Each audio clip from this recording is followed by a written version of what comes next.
My name is Maryann Knowles and I am the COO here at Lumkani. I left a corporate job in 2019. I was so driven by the purpose of what Lumkani was doing that I contacted Lumkani and I said, just make me a role.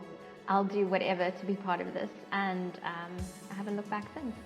It's such an honor to be able to do work that has real impact on people. When you can see that what you're doing really matters to people, it just gives you that energy to keep going when things are difficult. I really saw the impact of Lumkani in December 2020. There was a mass fire in Masiphumelele in Cape Town, and I went to visit one of our agents on the ground 2 days after the fire, and just seeing what people's homes looked like after that event. There was just nothing there, and the fact that we could help people get back on their feet after losing everything right near Christmas. I keep that image in my mind whenever there is a fire, knowing that we are so critical in that process to getting people back on their feet.